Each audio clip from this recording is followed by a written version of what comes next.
பெரியபாளையத்து பவானி அம்மன் கோவிலின் வேப்பிலை சேலை வரலாறு. கடுமையான மழை பெய்து காற்றும் அடித்து கொண்டிருந்தது. மின்னல் வெளிச்சம் கண்ணை கூச இடி இடித்து கொண்டிருந்தது. அந்த சமயத்தில் ஒரு மீனவ பெண்ணோட கணவர் கடலுக்கு போயிருக்காரு. கடலுக்கு போன தன்னோட கணவர் எந்த பிரச்சனையும் இல்லாமல் கரைக்கு திரும்பி வர வேண்டும் என வேண்டிக்கிட்ட அந்த மீனவ பெண், பெரியபாளையத்தம்மா, உன்னை விட்டால் எனக்கு வேறு யாரும் துணையில்லை என்றார். பரசுராமனை இழந்து துடித்த ரேணுகாதேவி தீ மூட்டி அதில் குதித்ததையும் வர்ண பகவான் மழை பொய் வைத்து அவளை காப்பாற்றினார். தீயில் குதித்ததால் உடைகளை இழந்து காயமடைந்த ரேணுகாதேவி வேப்ப மரத்தின் இலைகளை கயிற்றில் கட்டி ஆடையாக்கி அணிந்து கொண்டாள். அந்த வரலாறு அவள் ஞாபகத்தில் வந்தது. என்னுடைய கணவர் மீன் பிடிப்பதற்காக கடலுக்குள் போயிருக்காரு.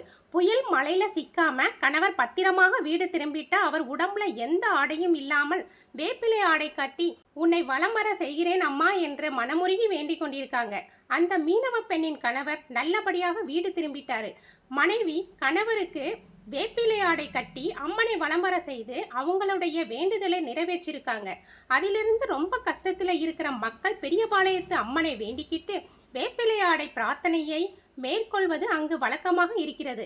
அது மட்டும் இல்லாமல் அந்த மீனவ பெண் அவங்களுடைய தாலி கொடியை அம்மனுடைய உண்டியல்ல செலுத்திட்டு அம்மனுடைய அருள் நிறைந்த மஞ்சள் கயிற்றையும் வாங்கி கட்டி கொண்டார்களாம்.